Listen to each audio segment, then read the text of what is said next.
She was ready to stand by her husband through every storm, to reveal the secret she'd hidden for years, a million-dollar empire built in silence and sacrifice. But when she finally stepped forward, her world shattered. He was already standing beside another woman, proudly holding her pregnant belly. "Hi, my beautiful family. Welcome back to your own family channel, Mr. Peter Stories. May the Almighty bless every woman with peace that heals, strength that never fades, and a heart so pure it brightens every soul around her. May your homes be filled with laughter, your paths covered in grace, and your days overflow with blessings that never end. You are the foundation of love, the silent power that keeps this world standing tall. But my precious family, why do some of you stay silent? It takes just 1 second to like, one small comment to lift this family higher. YouTube may try to hide our light, but together we will shine brighter than ever. Let's reach 1,000 likes and show that love and unity still win every battle. If your heart is true, like the video. If your love is real, write, "I am with Mr. Peter." Some women are born into power. Others marry it. Mary Godwin had built hers in the dark, brick by brick, while the world slept and her husband dreamed of empires he would never deserve. Rain hammered against her skin as she stood in the shadows of the Hamptons estate, designer heels sinking into wet gravel, watching through floor-to-ceiling windows at the life that should have been hers. Inside, beneath chandeliers that cost more than most people's homes, Bruce Finch stood with his hand curved protectively around a belly that belonged to another woman. The gesture was tender, possessive, proud. Mary had seen that exact touch before, felt it against her own skin in a different lifetime, when she still believed love and partnership were the same thing. She should have been devastated. Women in her position were supposed to crumble, to scream, to make scenes that would be whispered about in society circles for months. Instead, she felt the cold clarity that comes when a chess player finally sees the entire board and realizes they've been playing a different game than their opponent all along. The woman inside was Angela Clark, daughter of pharmaceutical fortunes and old money bloodlines. She wore diamonds that caught light like captured stars, her pregnancy elegant and deliberate, a merger of genetics and opportunity. Bruce's hand remained on her stomach as guests congratulated them, as champagne flowed, as everyone celebrated a union that made perfect sense to people who understood that some marriages were built on balance sheets rather than beating hearts. Mary turned away from the window, her breath visible in the October cold. She did not cry. Tears were for women who had lost something they still valued. The drive back to Manhattan passed in silence, broken only by rain against windshield and the rhythmic sweep of wipers clearing water that immediately returned. Mary's hands remained steady on the steering wheel of her old sedan, the car she'd kept when Bruce insisted they needed matching luxury vehicles for appearances. She had always preferred this car, the one she'd bought herself, the one that carried no debt to anyone. Her phone buzzed with messages she didn't read. Her mother in London, probably, or her assistant at the company Bruce didn't know existed. The company he'd never known about despite sharing her bed for years, despite claiming to know her soul, despite promising partnership that turned out to mean she would orbit his ambitions while her own remained invisible. Godwin International. Her name, her vision, her empire built in the margins of a marriage that consumed her days while her nights belonged to something greater. She had started with a single shipping container, a connection from her father's old manufacturing contacts, and an instinct for markets that others overlooked. While Bruce built presentations about disruption and innovation, Mary actually disrupted markets, actually innovated supply chains, actually built revenue that didn't depend on investor confidence or projected growth. She had kept it secret, not from shame, but from strategy. Her father had lost his textile business when a partner discovered its true value and orchestrated a takeover that left him with nothing but legal bills and betrayal. Mary learned early that power revealed was power vulnerable, that showing your cards meant giving others the opportunity to steal them. So she'd built in shadows, used her maiden name, operated through offshore structures and trusted managers, let Bruce take credit for intelligence she fed him through pillow talk. Let him network with connections she provided. Let him perform success while she constructed the real thing in spaces he never thought to look.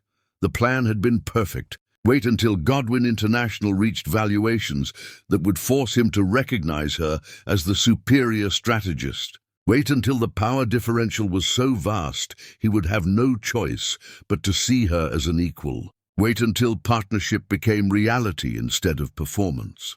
But then, her mother's heart had given out in London, and Mary had flown across an ocean because family required the kind of sacrifice that business did not.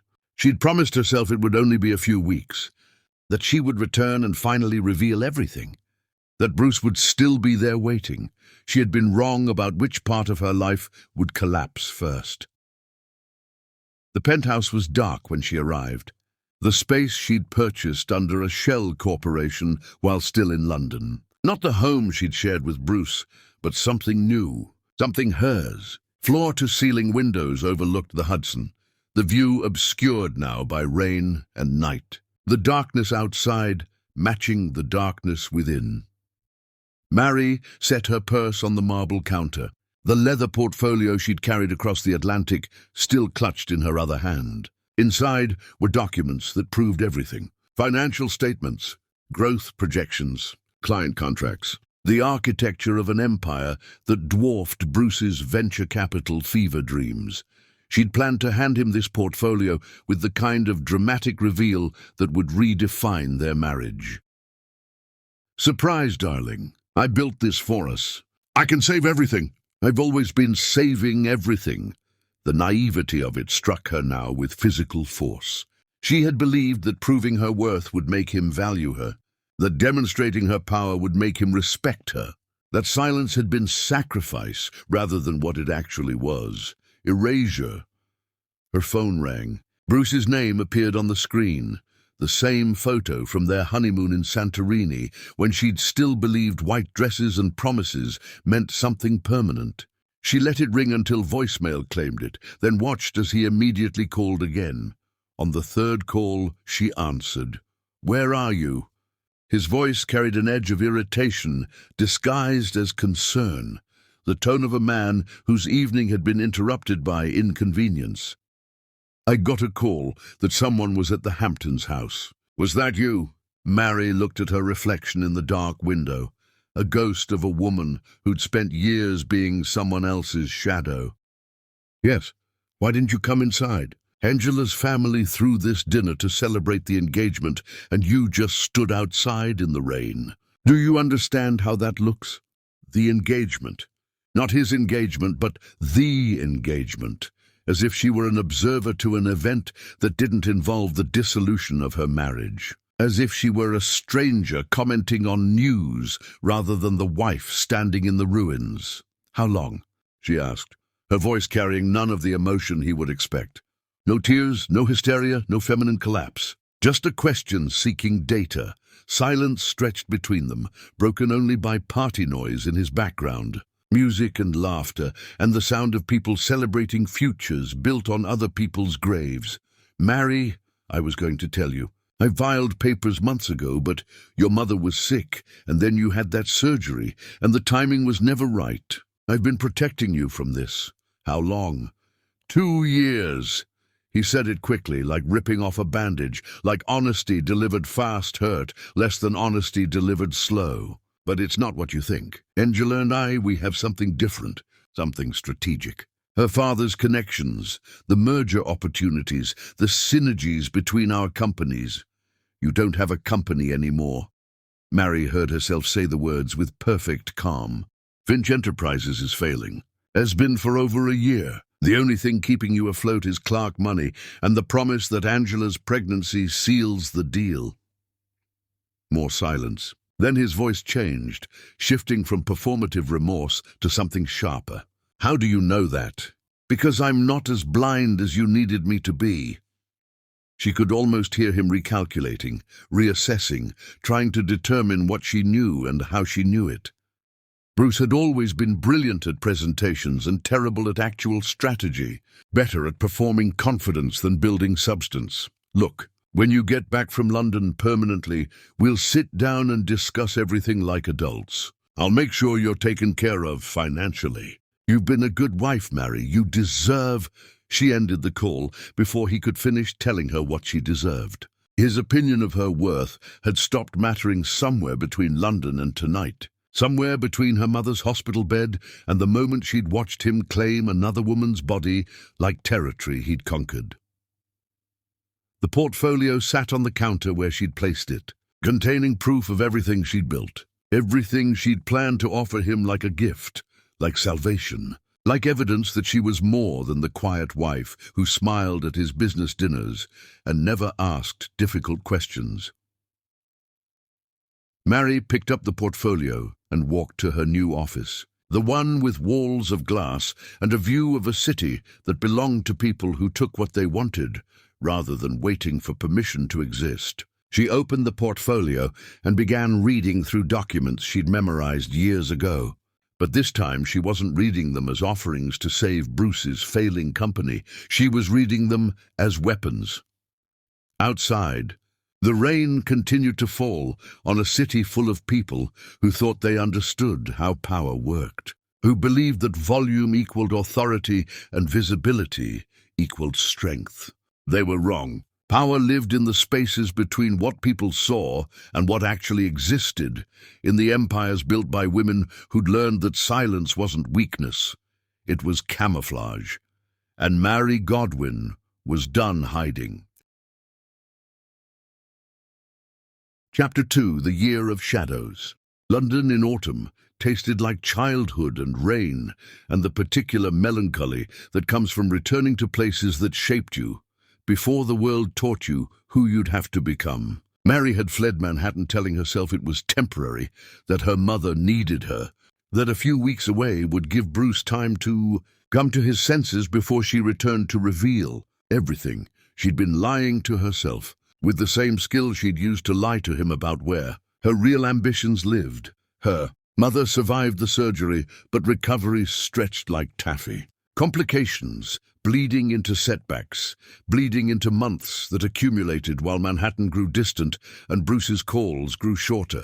He claimed board meetings, investor pressures, product launches that consumed his every waking moment. Mary believed him because trust was the foundation she'd built their marriage on, even as that foundation cracked beneath her feet without her feeling the fractures. The call from the detective agency came on a Tuesday morning, while she sat in her childhood bedroom, watching rain-streaked windows that held memories of the girl she'd been before ambition taught her to hide her light. Her mother was napping downstairs, finally stable enough to be left alone for hours instead of minutes, and Mary had been reviewing financial reports from Godwin International when her phone displayed a number she didn't recognize.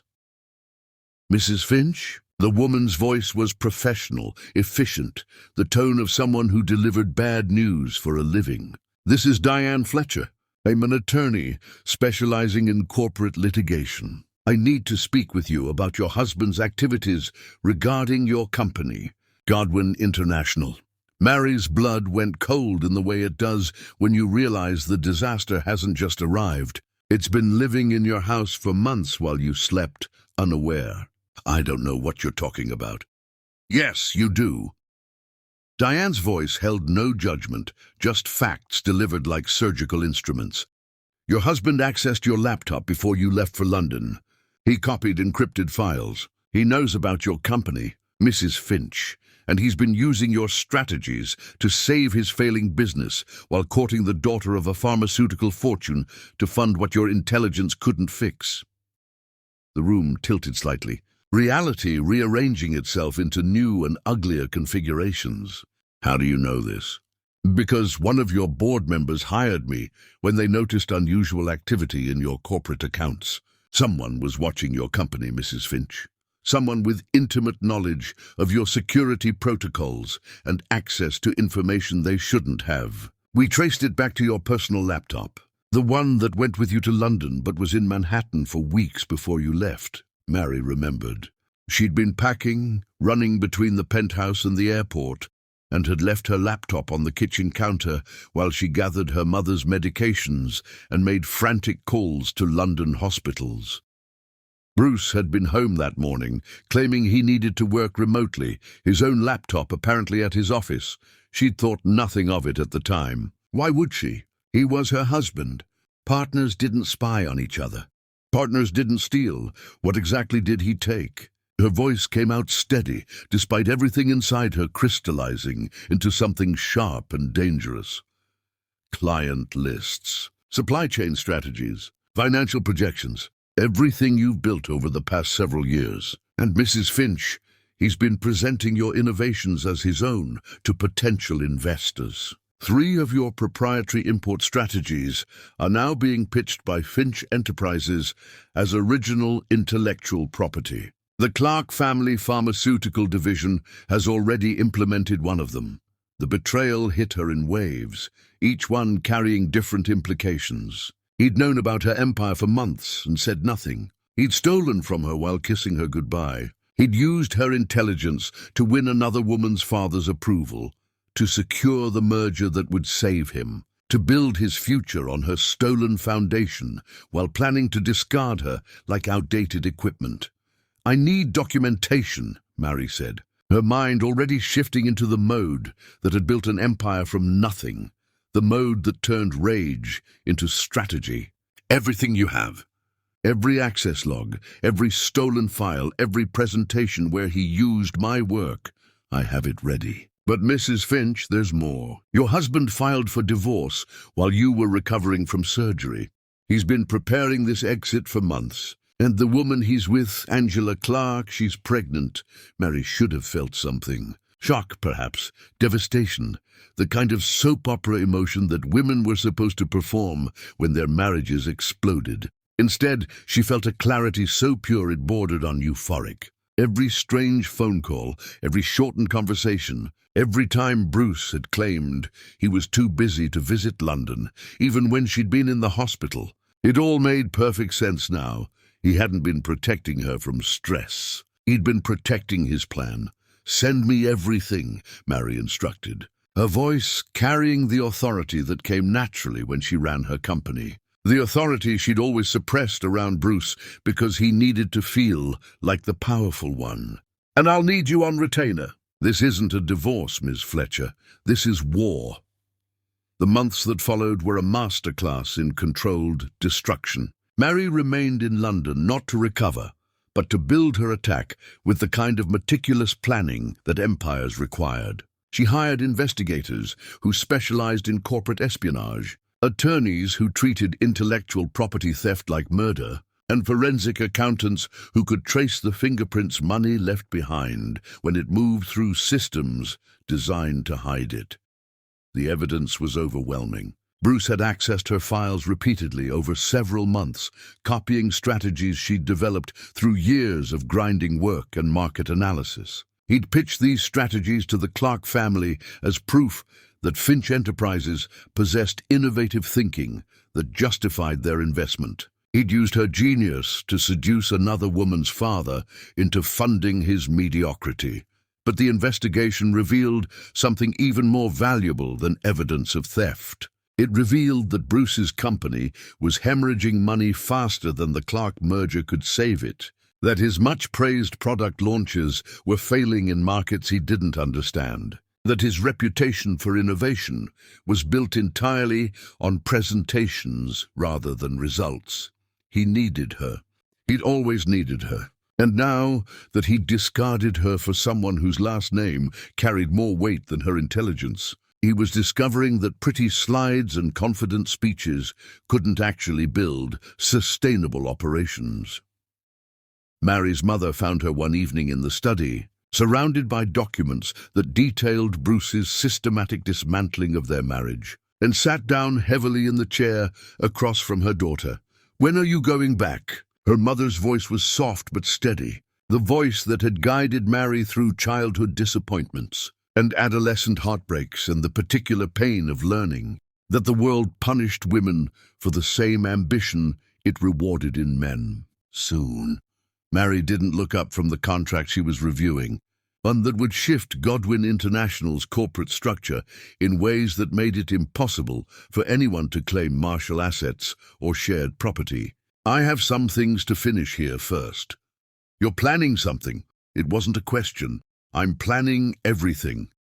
Mary finally met her mother's eyes, seeing in them the same steel that had helped her mother survive losing the family business, survive immigration to London, survive building a new life from ruins. Bruce took from me. He stole my work, my trust, my years, and he thought I would never know, or if I did know, that I would be too destroyed to fight back.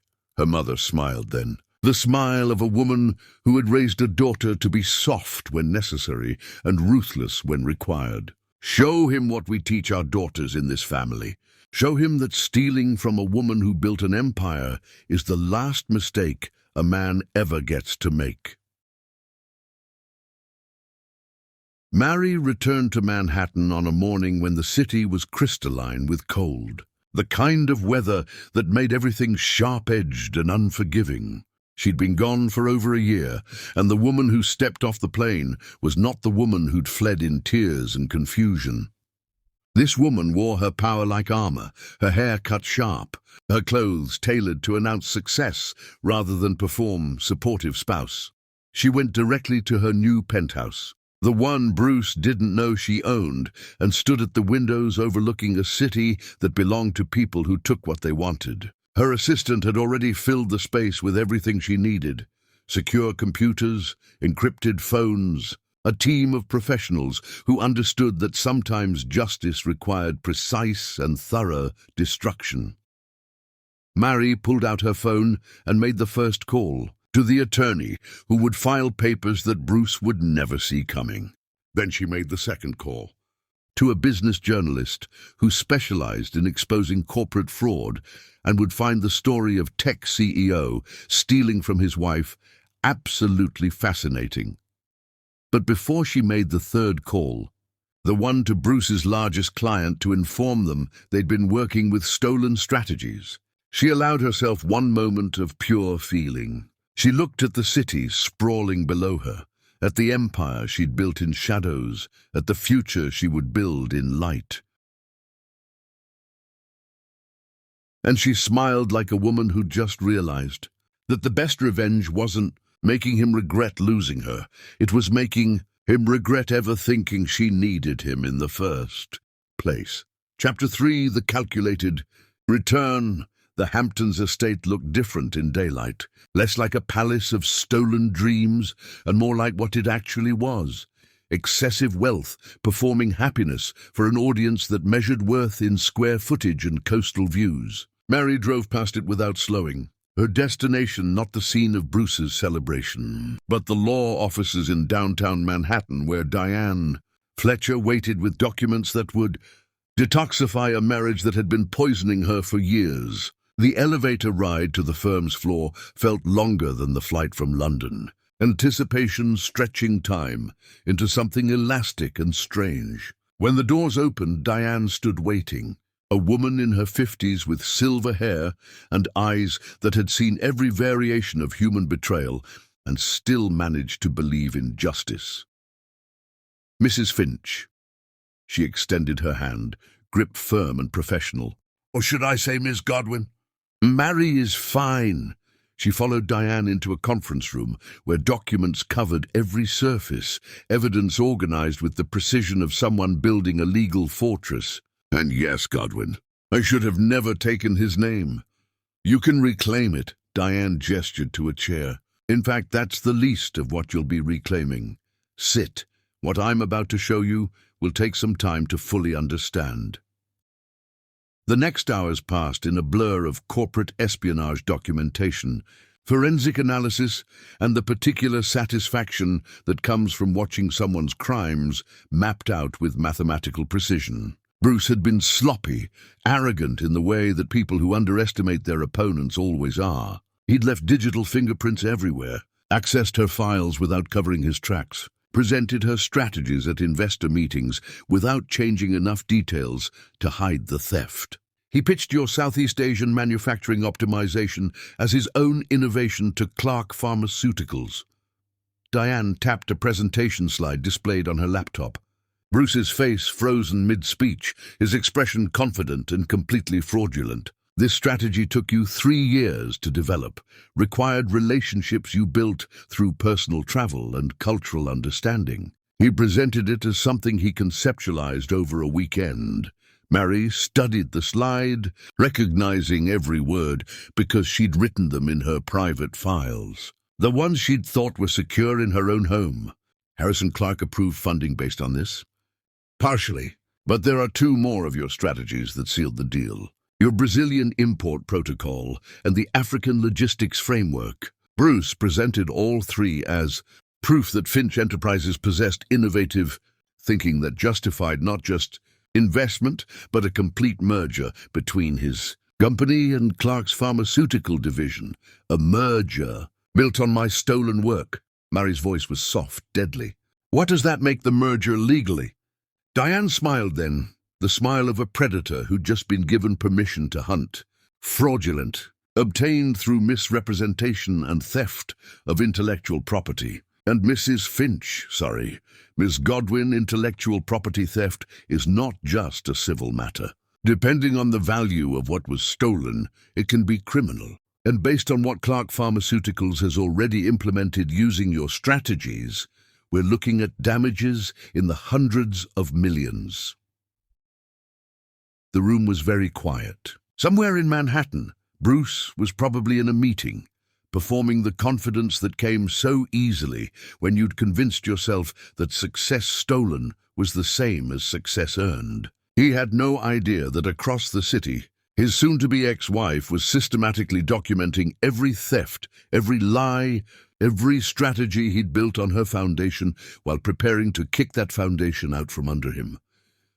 I want to file for divorce first, Mary decided, the plan forming with crystalline clarity. Public filing at his office during a board meeting.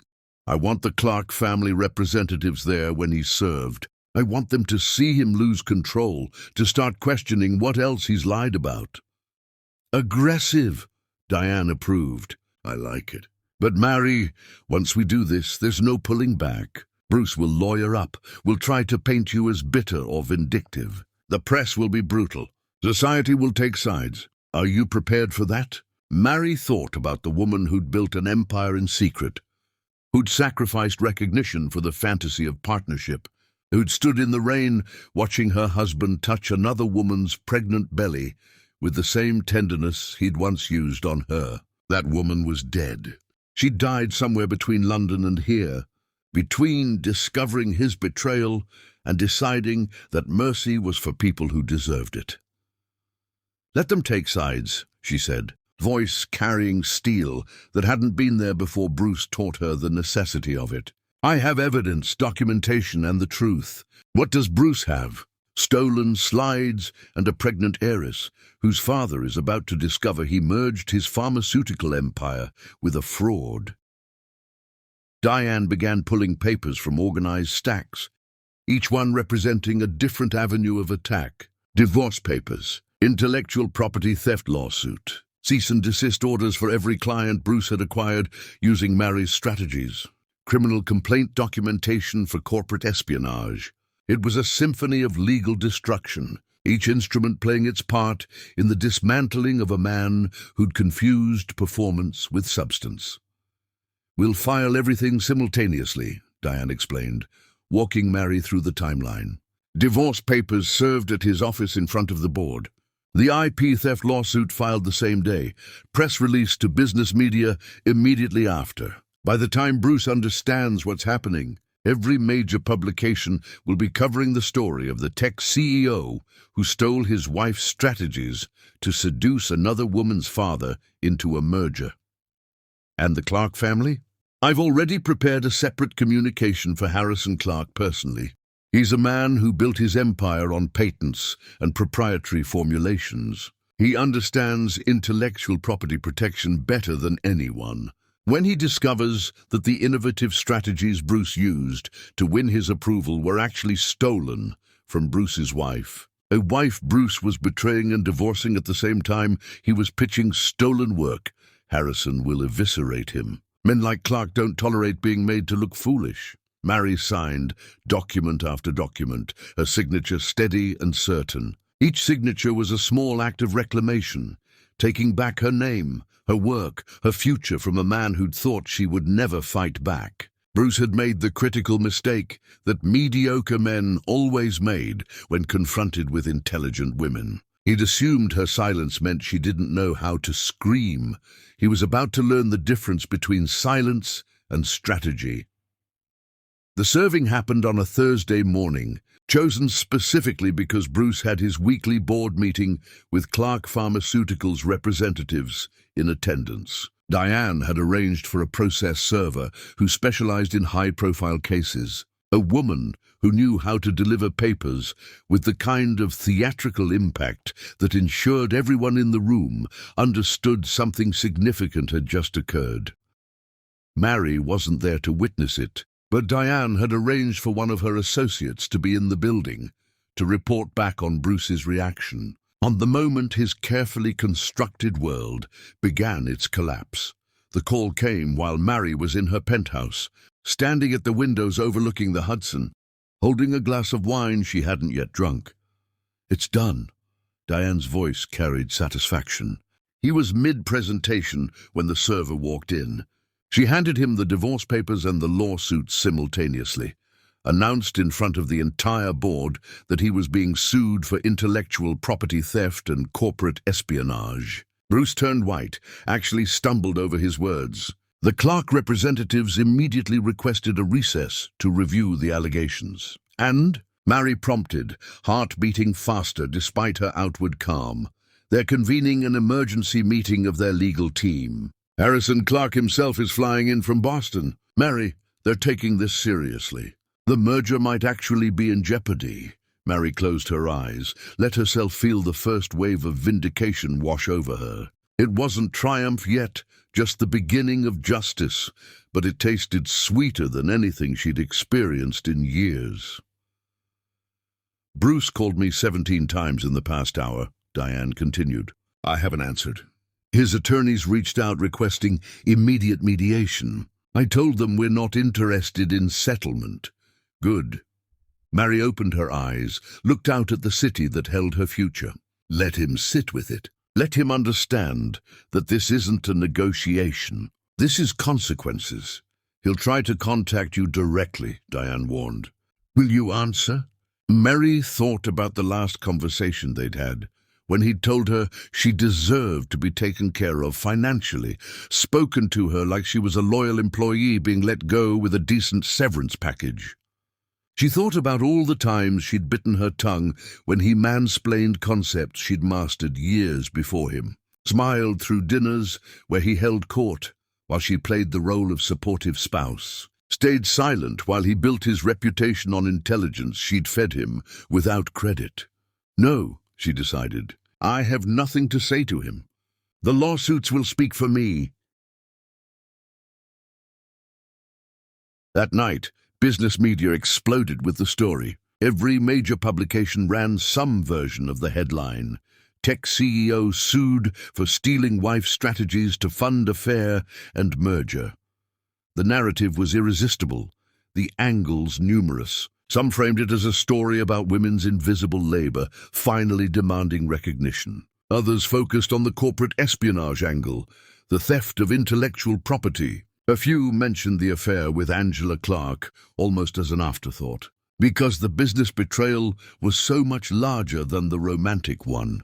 Mary read the coverage in her darkened penthouse, her face illuminated by the blue light of her laptop screen, and felt something she hadn't felt in years.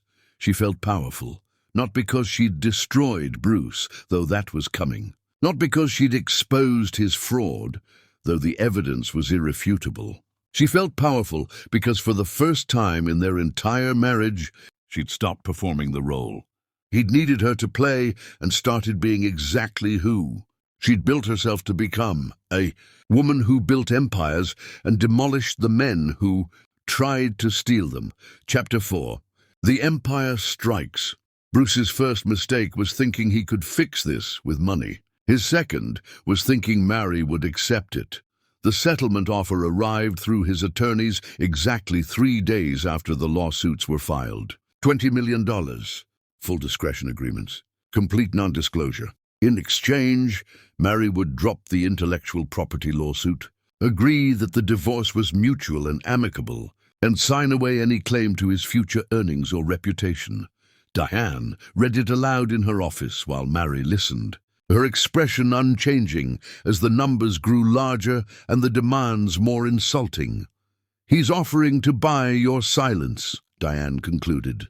$20 million is substantial, but given what he stole from you, what he's already earned from your strategies, it's an insult dressed up as generosity. He thinks I need his money. Mary's voice was soft, almost wondering. After everything, after building what I've built, he genuinely believes I'm doing this for financial settlement. Mary stood, walked to the window of Diane's corner office. Somewhere in this city, Bruce was probably congratulating himself on being generous, on offering enough money to make this messy situation disappear. He still didn't understand. Maybe he never would. "Draft a response," Mary instructed, turning back to face Diane. "Reject the offer and include a counter-proposal.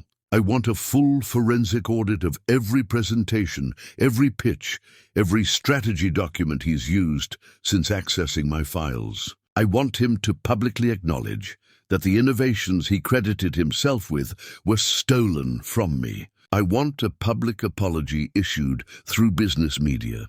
And I want him to understand that this was never about his money." "He'll never agree to that," Diane said. But she was already reaching for her legal pad, already drafting the kind of response that would make Bruce's attorneys choke on their coffee. "I know, but I want him to see it. I want him to understand that there are things his money can't buy, like my silence, like my forgiveness, like the ability to rewrite history into something he can stomach." The response was delivered that afternoon. Bruce's attorneys called Diane within the hour, voices tight with controlled anger. "Your client is being unreasonable," they said, which was attorney speak for, "We've never dealt with a woman who won't take the check and disappear." "My client is being appropriate," Diane corrected. "Your client stole intellectual property and committed corporate fraud. The offer he extended suggests he still doesn't grasp the severity of what he's done. Perhaps a judge will help clarify things."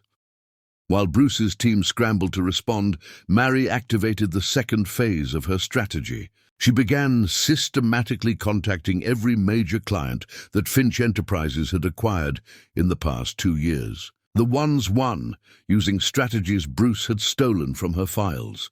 "This is Mary Godwin from Godwin International. I'm calling to inform you that the supply chain optimization strategy you're currently implementing was developed by my company and stolen by Bruce Finch. I'm prepared to offer you a direct partnership with the original architect of that strategy, with better terms and none of the legal complications that come from working with stolen intellectual property." Some clients remained loyal to Bruce. Others were pragmatic, understanding that working with stolen strategies exposed them to legal liability, that the woman who'd originally developed these strategies could probably develop better ones. Within a week, 5 of Bruce's largest accounts had quietly severed their relationships with Finch Enterprises and opened negotiations with Godwin International. The defections sent Finch's stock plummeting, investors panicking as they realized the company's recent success had been built on a foundation that was actively crumbling. But Mary's most surgical strike was reserved for Harrison Clark himself. She requested a meeting. Through formal channels, as one CEO to another, and to his credit, Harrison agreed. They met in his office at Clark Pharmaceuticals headquarters, a space designed to intimidate with its size and silence, its walls lined with patents that represented generations of medical innovation. Harrison was in his 60s, silver-haired and sharp-eyed, a man who'd built his empire through chemistry and ruthless protection of proprietary formulations. He studied Mary across his desk with the intensity of someone conducting an experiment, measuring reactions and drawing conclusions. "You've caused quite a disruption, Miss Godwin." His voice carried the faint trace of old Boston money, the kind of accent that spoke of prep schools and legacy admissions. "My legal team has spent the past week analyzing your allegations. They're compelling. They're accurate," Mary corrected. "Bruce Finch stole 3 of my proprietary strategies and presented them as his own innovations to win your approval for the merger. Your company has already implemented one of them. You're now operating on stolen intellectual property, which exposes you to significant liability." "So I understand." Harrison leaned back in his chair, fingers steepled. "You could have approached this differently. Sued us directly, demanded licensing fees or damages. Instead, you went after Bruce. Why?" "Because this was never about your company, Mr. Clark. You were conned as much as I was. Bruce needed your money to save his failing enterprise and your daughter to secure the deal. He used my work to seduce you both into believing he was something he's not." Something shifted in Harrison's expression, a flicker of respect mixing with the cold calculation. "You're saying I made a bad acquisition?" "I'm saying you acquired a company that has no actual innovation of its own, whose recent success was entirely dependent on stolen strategies, whose CEO is currently facing multiple lawsuits that will consume resources and attention for years. Whether that's a bad acquisition is for you to determine." The silence stretched between them, heavy with implications. Harrison Clark hadn't built a pharmaceutical empire by being sentimental or forgiving. He'd built it through precise assessment of value and ruthless elimination of anything that threatened his interests. "What do you want from me, Miss Godwin?" "Nothing," Mary said simply. "I wanted you to know the truth. What you do with that truth is entirely your decision. But I thought you deserved to know that the man who's about to become the father of your grandchild built his courtship of your family on lies and theft." She stood, preparing to leave, when Harrison's voice stopped her. "Your strategies, the ones Bruce stole, they're remarkable. The Southeast Asian manufacturing optimization alone has saved us $40 million in operational costs over the past 6 months. Where did you learn to think like that?" Mary turned back, met his eyes directly. "I learned by building an empire while people underestimated me. I learned by being invisible long enough to see how systems actually work instead of how people perform them. I learned by being smarter than I was given credit for and patient enough to prove it when the time was right." Harrison nodded slowly. "Bruce mentioned you were his wife. He never mentioned you were brilliant." "No," Mary agreed. "He wouldn't have.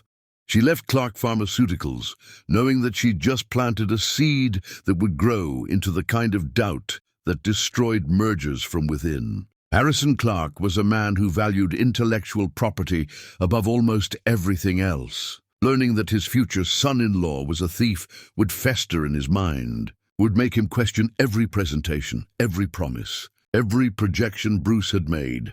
The explosion came faster than even Mary had anticipated. Within days, Clark Pharmaceuticals announced they were conducting a comprehensive audit of their merger with Finch Enterprises, suspending all joint operations pending review. The announcement was corporate speak for "We've discovered fraud and are determining how bad the damage is."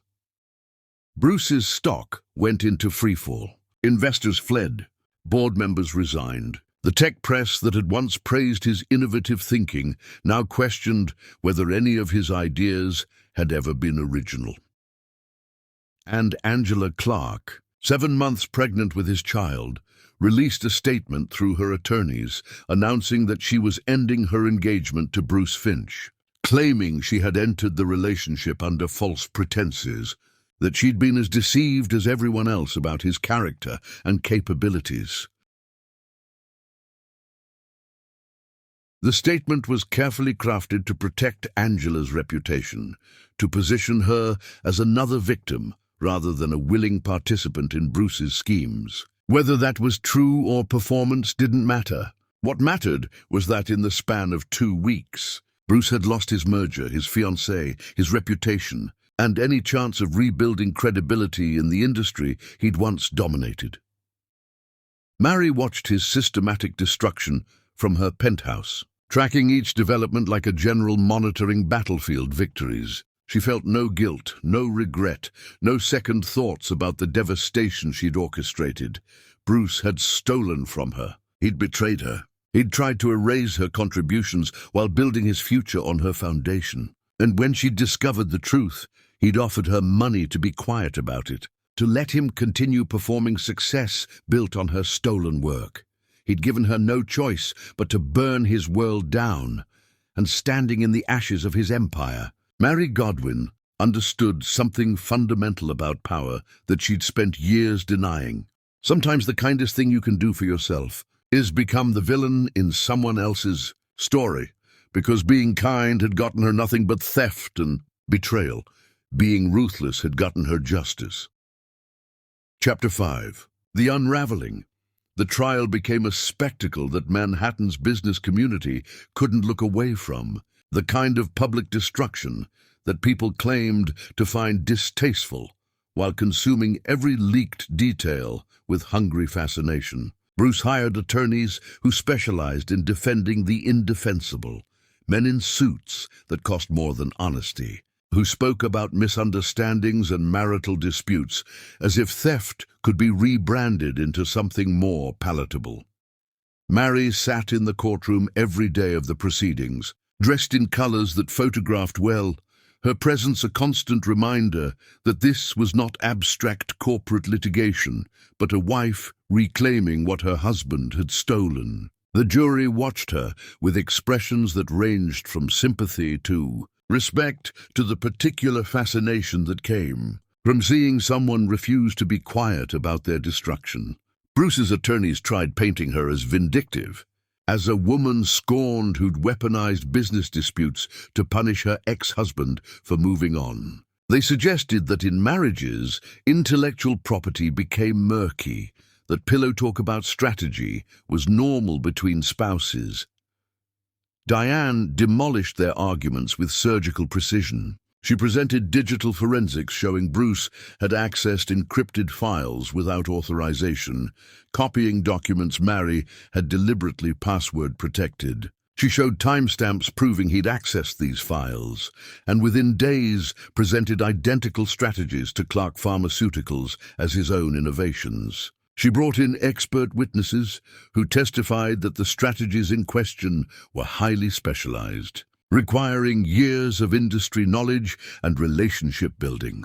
The most devastating moment came when Diane played a recording of Bruce's investor pitch to Harrison Clark. His voice confident as he explained the Southeast Asian manufacturing optimization that would revolutionize their supply chain, claiming he'd developed it through years of market analysis and personal travel. Then Diane presented Mary's dated documents showing she'd traveled to 7 countries over 3 years, building those exact relationships. That every contact Bruce had mentioned in his pitch had been introduced to him by Mary. That the strategy he claimed as his innovation had been written in Mary's private files 2 years before he'd pitched it. Mr. Finch didn't just steal intellectual property. Diane told the jury during closing arguments. He stole 7 years of his wife's work, relationships she'd built through personal effort and cultural understanding, strategies she'd developed through intelligence he never possessed. And then, while preparing to divorce her for a wealthier woman, he used those stolen strategies to win the approval of that woman's father. This isn't business strategy. This is betrayal weaponized for profit.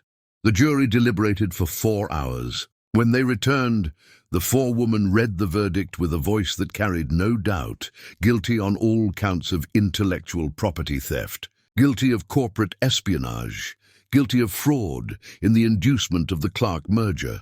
The damages awarded were larger than even Diane had projected, $170 million.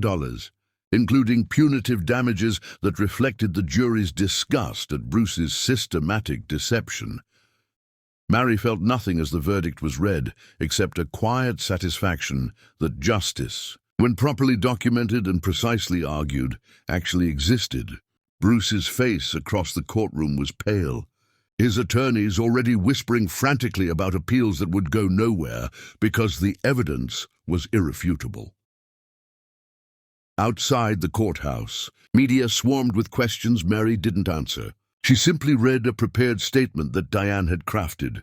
Today's verdict confirms what I've always known. Intelligence and innovation cannot be stolen without consequence. I hope this sends a message to anyone who believes they can build their success on someone else's uncredited work. The truth always surfaces eventually. The financial collapse of Bruce Finch happened with the speed that industries reserve for scandals too large to ignore. Finch Enterprises declared bankruptcy within a week, its assets liquidated to pay the judgment. Bruce's personal wealth, which had mostly existed on paper through stock options and projected valuations, evaporated under the weight of legal debts and the damages he owed Mary. The penthouse he'd shared with Angela was sold, the luxury vehicles repossessed, the country club memberships cancelled. Everything that had signaled his arrival in the upper echelons of Manhattan society vanished like it had never existed, revealing the truth beneath the performance. Bruce Finch had always been leveraged, had always been performing wealth rather than possessing it, had always been one major setback away from the mediocrity he'd spent years denying. Angela Clark gave birth to his son in a private hospital wing, but the birth certificate listed the father as unknown. Whether this was legal strategy or personal vindication didn't matter. The message was clear. Even the woman who'd participated in his betrayal had ultimately abandoned him when his utility expired. Mary heard about the birth through the same gossip channels that carried every other detail about Bruce's unraveling, and felt nothing except mild curiosity about how thoroughly he'd managed to destroy every relationship he'd ever claimed to value. The baby was innocent in all of this, but that child would grow up knowing his father as a cautionary tale rather than a success story.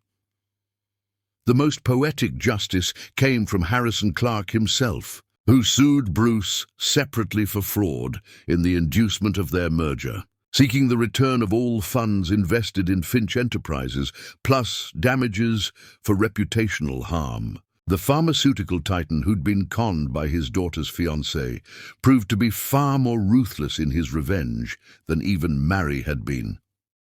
Clark's lawsuit is overkill. Diane mentioned during one of their final meetings, reviewing the cascade of legal actions that had buried Bruce under mountains of debt he'd never escape.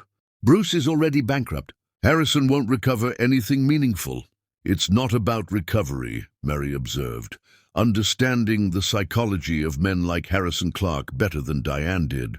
It's about making sure that everyone in every boardroom knows what happens when you make Harrison Clark look foolish. Bruce will never work in this industry again, not just because of the bankruptcy, but because Clark will make sure his name is synonymous with fraud. You don't sound sympathetic. Should I be? Mary met Diane's eyes directly. Bruce destroyed our marriage while stealing my work to fund his affair. He tried to erase my contributions while building his future on my stolen foundation. He offered me money to stay quiet about it, thinking I'd accept payment to let him continue performing success he never earned. Why would I feel sympathy for a man who felt none for me? Diane nodded slowly. You're right. I just worry sometimes that revenge, even justified revenge, costs the person seeking it as much as the person receiving it. This wasn't revenge, Mary corrected. Revenge would have been emotional, impulsive, satisfying in the moment, but empty afterward. This was justice. Justice is precise, documented, and permanent. And unlike revenge, it doesn't require me to keep hating him to maintain its power. As autumn turned toward winter, Mary rebuilt Godwin International into something even larger than it had been before the lawsuits consumed her attention. The publicity from the trial, rather than damaging her reputation, had elevated it. Business publications ran profiles about her brilliant strategy development, her years of invisible work, her quiet competence that contrasted sharply with Bruce's loud incompetence.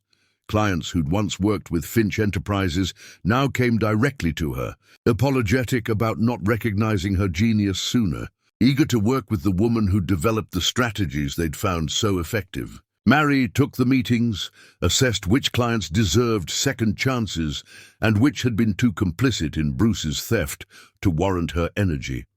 She was ruthless in her selections, generous with those who'd been genuinely deceived, unforgiving toward those who'd known the strategies felt stolen but hadn't cared enough to question their origins.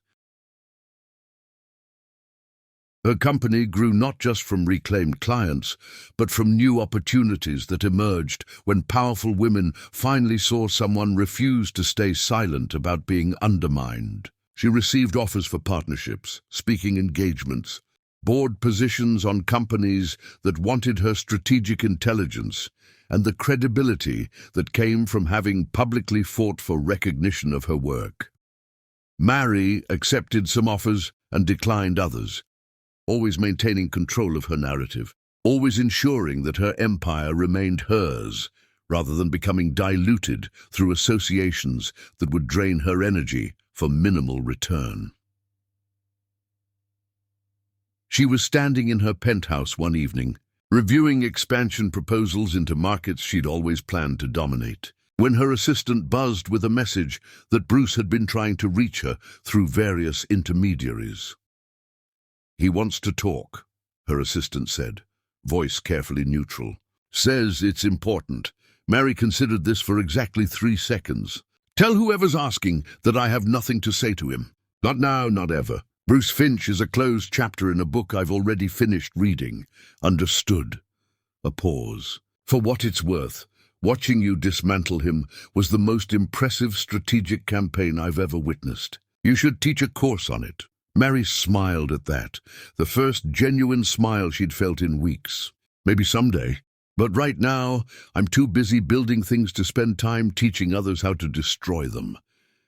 After her assistant disconnected, Mary returned to the expansion proposals, her mind already calculating timelines and resource allocations. Bruce Finch had taken up enough of her energy over the past months. He'd stolen years of her life when they were married, and then stolen months more through the trial and its aftermath. She was done giving him her time. The city glittered below her windows, full of people building their own empires, fighting their own battles, learning their own lessons about trust and betrayal and the particular cost of underestimating the quiet ones who build their power in shadows. Mary Godwin had been one of those quiet ones. But standing in her penthouse overlooking Manhattan, financially secure and strategically positioned for continued dominance, she understood that she'd never actually been quiet. She'd been waiting, and now that her moment had arrived, now that her empire stood revealed and her enemies lay destroyed, she finally understood what power actually felt like when you stopped apologizing for possessing it. Chapter 6. The Rise of Equals. Kevin Cooper walked into Mary's life through a door marked business necessity, which was the only entrance she'd left unlocked after Bruce had taught her that romantic access led to theft and betrayal. They met at a conference in Chicago, where Mary was speaking on a panel about international supply chain innovation, her face now recognized in circles that had once ignored her, while crediting Bruce with her intelligence. She'd been answering a question about building relationships in emerging markets when she'd noticed him in the 3rd row, paying attention with the intensity of someone actually listening rather than waiting for their turn to talk. He was tall, dark-skinned, well-dressed in a way that suggested success without performing it. And when the panel ended, he approached her with a directness she found refreshing after months of people treating her like fragile glass that might shatter if confronted with honest conversation.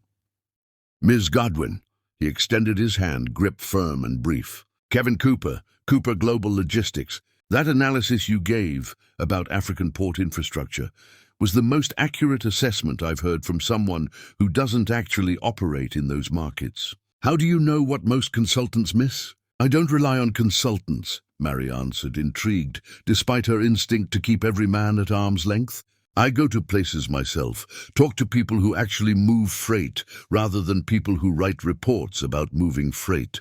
You learn more in one conversation with a dock supervisor than in 100 PowerPoint presentations. Kevin smiled then, genuine appreciation, rather than the patronizing approval she'd grown to hate. Exactly. I've been trying to explain that to my board for years. They keep hiring analysts who've never left Manhattan to tell me how to operate in Lagos. They'd stood in the conference hall talking for an hour, the conversation flowing with the ease that comes when two people speak the same professional language, when intelligence recognizes itself across the space between strangers. He told her about building Cooper Global from a single shipping route into an operation that controlled logistics across 12 countries. She told him about Godwin International's expansion into markets that others considered too difficult or too risky. Neither mentioned the trial, the scandal, the very public destruction of her ex-husband. Kevin treated her as a CEO worth his attention, not a wronged wife worthy of his sympathy. And the distinction made all the difference. I have a proposal, Kevin said as the conference hall emptied around them. Not business, not yet. But dinner tonight, actual food, not these conference appetizers that taste like cardboard and regret. I'd like to continue this conversation somewhere the lighting doesn't make everyone look ill. Mary's first instinct was refusal, walls slamming up with the force of self-preservation. But something in his expression stopped her, an openness that suggested he'd accept rejection without punishing her for it, without turning wounded pride into weapons. Just dinner? She asked, needing clarity before she agreed to anything that resembled vulnerability. Just dinner, he confirmed. Two people who understand logistics talking about something other than freight costs and container regulations. Unless you'd prefer to spend your evening at the hotel bar making small talk with people who'll pitch you their startups. She'd laughed at that, surprised by the sound coming from her own throat. Fine, dinner, but I choose the restaurant. They'd gone to a small Italian place Mary knew from previous Chicago visits. The kind of establishment that served excellent food without trying to become an experience. Over wine and pasta, their conversation shifted from professional to personal in increments so small, Mary barely noticed the transition, until she realized she was telling him about growing up in London, about her father's textile business and the lessons she'd learned watching it stolen from him. That's why you built your company under your maiden name, Kevin observed. Not a question, but an understanding. You learned early that showing people your full hand meant giving them the opportunity to take it. Exactly. Mary was surprised he'd grasped the psychology so quickly. Most people think I kept it secret because I was ashamed or hiding something. They don't understand that sometimes invisibility is strategy, not weakness. Kevin nodded, his expression thoughtful. I went through something similar when I was first building Cooper Global. My ex-fiancée, she wanted me to merge my company with her family's shipping business. Talked about synergy and partnership, but what she really wanted was to absorb what I'd built into her family's legacy. When I refused, she tried to sabotage my contracts, told my clients I was unreliable, used her family's reputation to damage mine. What did you do? Mary asked, leaning forward. I documented everything and sued her family for tortious interference. Won a settlement that paid for my next 5 routes and taught me that keeping business and romance separate isn't cold. It's survival. They talked through 3 courses and a bottle of wine, the restaurant emptying around them as closing time approached. When Kevin walked her back to her hotel, he stopped at the entrance without assuming entry, without suggesting his room or hers, without performing any of the moves that men made when they thought conversation was foreplay. I'd like to see you again, he said simply. Not at a conference, not for business. Just to see you. Mary had looked at him. This man who'd shared his own story of betrayal without making it a competition with hers. Who'd treated her intelligence as attractive rather than threatening. Who'd asked for her time rather than assuming he'd earned access to it. I'm not ready for anything complicated, she told him honestly. The divorce was recent. The trial was brutal. I'm still learning how to trust my own judgment about people after being so wrong about the person I married. Complicated is overrated anyway, Kevin said. What if we start with simple? Dinner when we're in the same city? Conversations that don't require vulnerability you're not ready to give. No expectations, no pressure, just two people who enjoy talking to each other. That's actually complicated, Mary pointed out. Simple would be never seeing each other again. Kevin laughed. Fair point. Okay, it's strategically complicated with clearly defined boundaries and exit clauses. Better, despite herself, despite every wall she'd built, Mary smiled. Better, fine, dinner when we're in the same city. But I'm not promising anything beyond that. Wouldn't ask you to. Kevin stepped back, giving her space. Good night, Mary. This was the best conversation I've had in months. She'd watched him walk away, disappearing into the Chicago night, and felt something she'd thought Bruce had killed in her. Curiosity about where something might lead if she allowed it to develop naturally rather than forcing it into shapes that someone else required. Over the following months, Mary and Kevin developed a relationship that existed in hotel restaurants and conference center cafes. Conversations that ranged from professional strategy to personal philosophy, always ending with him respecting whatever boundaries she'd established that day. He never pushed for more than she offered, never weaponized her hesitation against her, never made her feel broken for being cautious. You're not damaged, he told her one evening in Seattle, after she'd apologized for not being ready to let him kiss her goodnight, despite them having seen each other for months. You're careful. There's a difference. Careful is intelligent. Careful is learning from experience. I'd rather be with someone who's careful than someone who gives trust without earning it. You're being very patient, Mary observed, studying his face for signs of frustration or manipulation. I'm being realistic, Kevin corrected. You're brilliant, successful, and recovering from a betrayal that would make most people never trust again. If I pushed for more than you're ready to give, I'd be proving I'm exactly like the man who taught you not to trust. I'd rather wait until you're sure than rush you into something that will blow up because you weren't ready. It was the lack of pressure that ultimately dissolved her resistance. Kevin's patience wasn't the patience of manipulation, but the patience of someone who genuinely believed she was worth waiting for, who understood that trust was earned through consistency rather than demanded through charm. Their first kiss happened in Denver during a snowstorm that trapped them in the hotel where a trade conference had just concluded. They'd been talking in the lobby bar, the space nearly empty due to the weather, and the conversation had shifted to childhood winters, to memories that shaped who they'd become. I used to build snowmen with my father, Mary said, surprised at herself for sharing something so vulnerable. Every winter in London, even when there was barely enough snow, he'd help me construct these elaborate snow sculptures. He said building something beautiful from frozen water taught me that anything could become art if you approached it with the right combination of skill and vision. Kevin had looked at her then with an expression that made her breath catch. Not desire exactly, but something deeper and more dangerous, recognition. My mother used to make me read the dictionary when I was young. Not as punishment, but because she said words were power, and knowing their precise meanings would let me negotiate better deals than the people who just approximated language.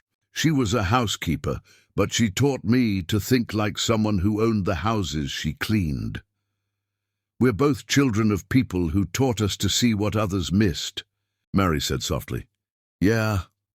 Kevin's hand reached across the small table between them. Not grabbing but offering, palm up and waiting. We are.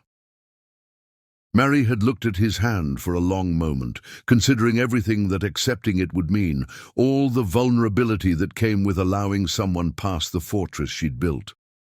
Then she'd placed her hand in his, felt his fingers close gently around hers, and understood that sometimes trust wasn't about certainty, but about the willingness to risk uncertainty with someone who'd proven themselves worthy of the risk. The kiss that followed was soft and questioning, his lips on hers, asking permission rather than taking it. And Mary had leaned into it with the tentative hope of someone learning to believe that not every man was Bruce Finch, disguised behind better manners. When they pulled apart, Kevin had smiled. Was that okay? It was terrifying, Mary admitted. But yes, okay. Want to be terrified again sometime? He asked, keeping it light, giving her room to retreat if she needed to. Maybe. She squeezed his hand, still holding hers. Ask me again when I've had time to process that being terrified didn't actually kill me. They'd sat in that hotel bar talking until dawn while the snow continued falling outside, building the foundation of something that felt less like falling in love and more like choosing partnership with clear eyes and careful consideration. It wasn't the romance of movies or novels. It was better than that. It was real.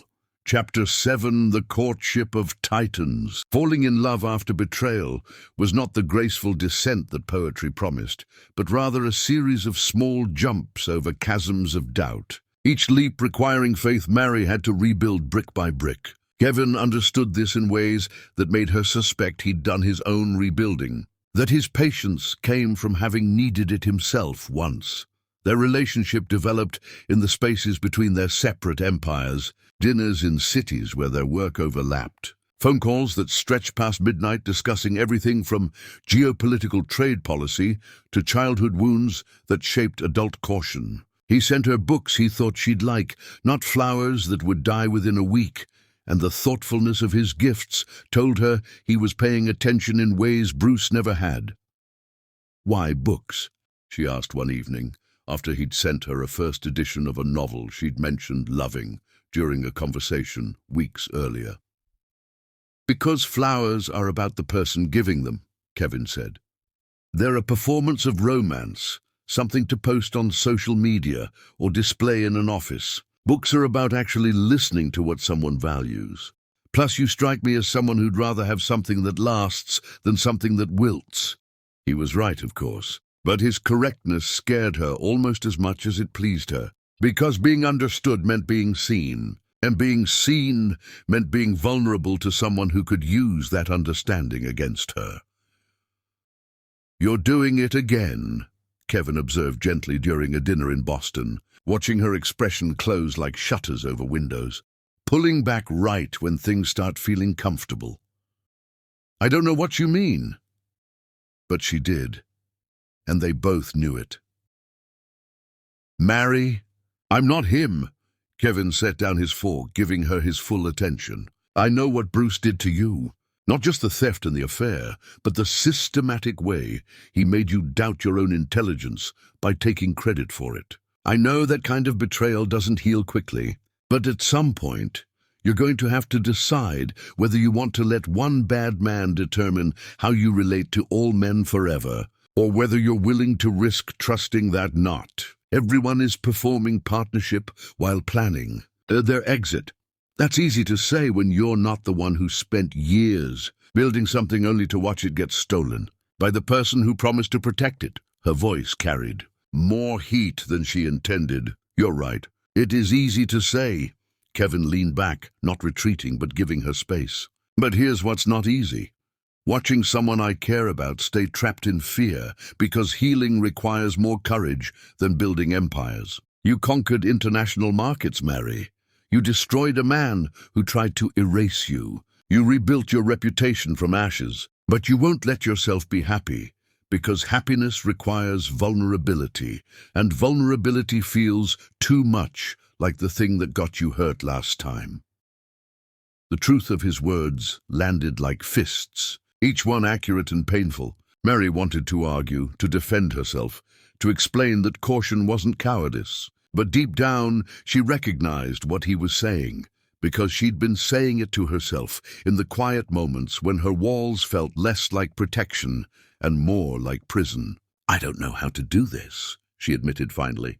The confession costing her more than any business negotiation ever had. "I don't know how to let someone in without constantly calculating when they'll use that access to destroy me. Every time you're kind, I wait for the other shoe to drop.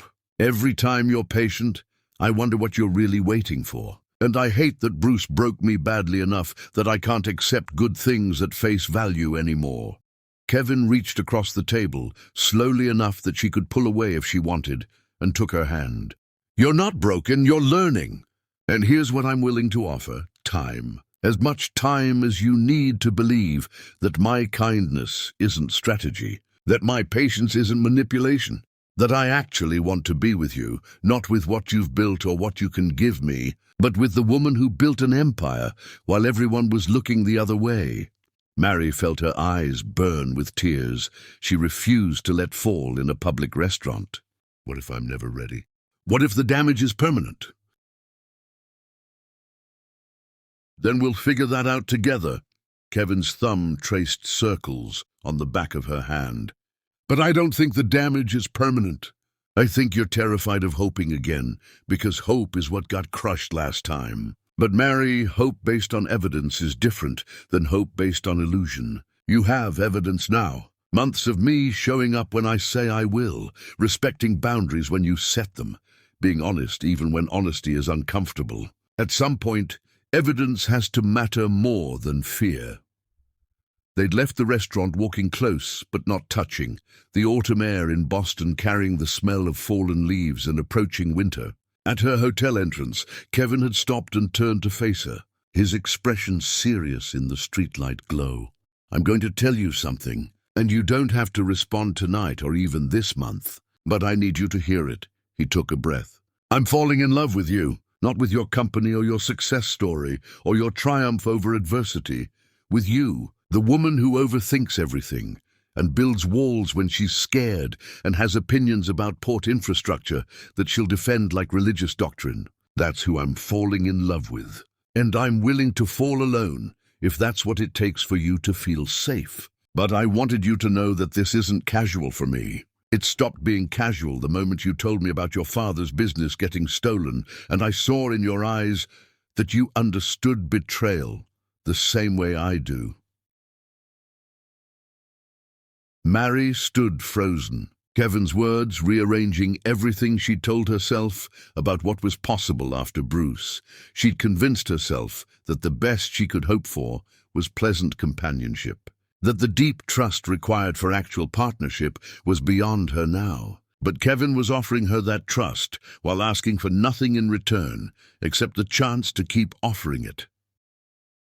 "I'm terrified," she whispered. "I know." He smiled, sad and understanding. "But you're also brave enough to have destroyed the man who stole from you in front of the entire business world. Maybe you're brave enough to let yourself be happy too." He'd kissed her forehead, gentle and brief, then walked away before she could respond, leaving her standing in the cold Boston night with the weight of his confession settling into spaces she'd thought were permanently closed.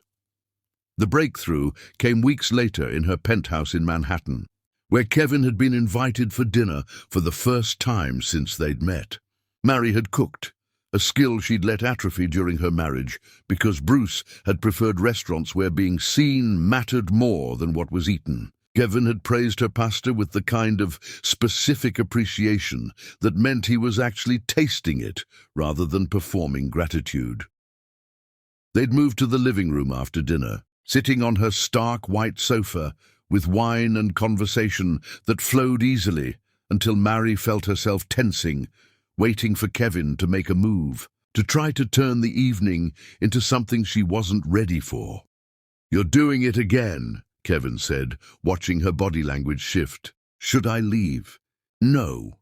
Mary forced herself to relax, to articulate what she was feeling, rather than letting fear speak for her. "I'm waiting for you to pressure me, to suggest staying over or coming back to your place, or making this evening about sex rather than just time together.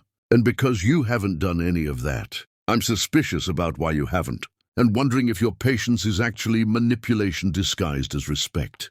Kevin set down his wineglass, his expression patient, but also tired in a way she hadn't seen before. "Mary, I'm going to be very direct with you right now, and if it costs me this relationship, then at least you'll know the truth. I want you, physically, emotionally, in all the ways one person can want another. But I want you willing, not pressured. I want you eager, not dutiful. I want you to choose me, because being with me makes you happy, not because I wore you down or made you feel obligated. And if that never happens, if you decide that the damage from Bruce is too extensive and you'd rather be alone than risk trusting someone who might hurt you, then I'll be disappointed, but I'll understand.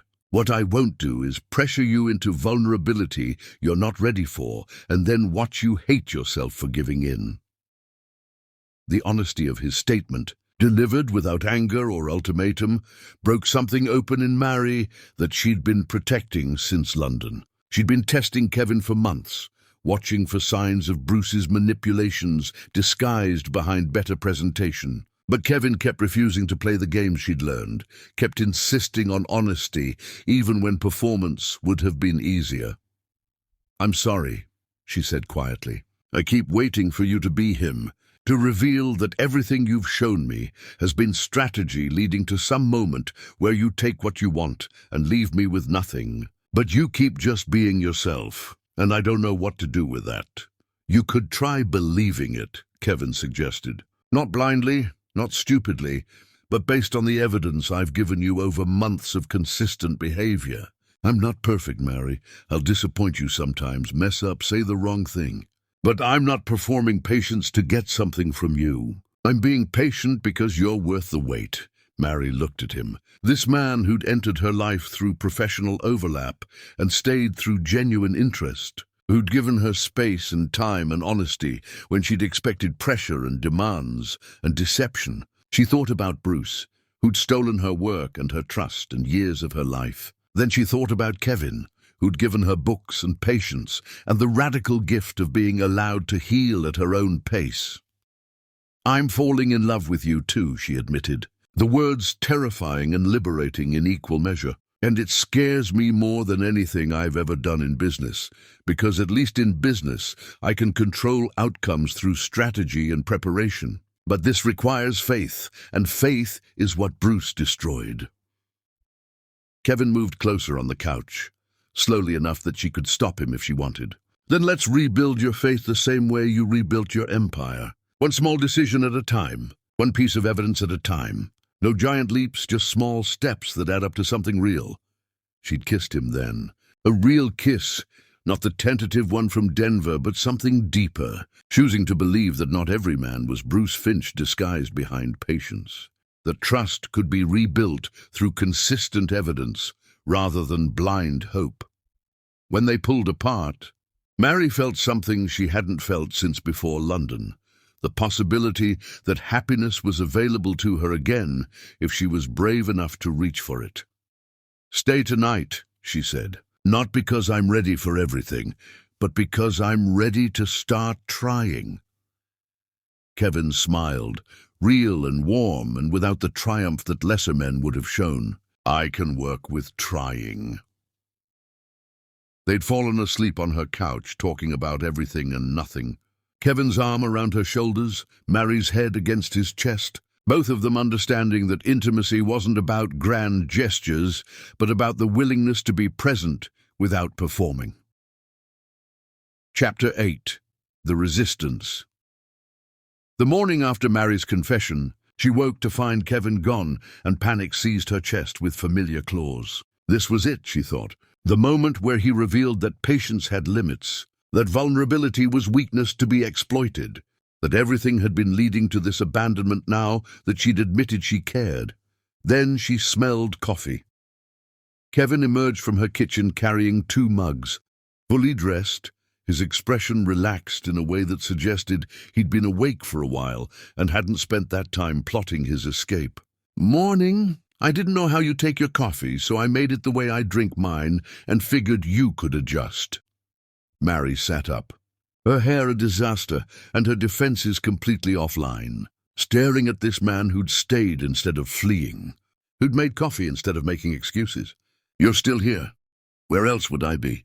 Kevin sat beside her, handing her the mug. Did you think I'd sneak out while you were sleeping? That's a move for people who regret their decisions. I don't regret last night. We didn't even do anything, Mary pointed out, taking the coffee and discovering he'd somehow made it exactly how she liked it, despite claiming ignorance. We did everything important, Kevin corrected.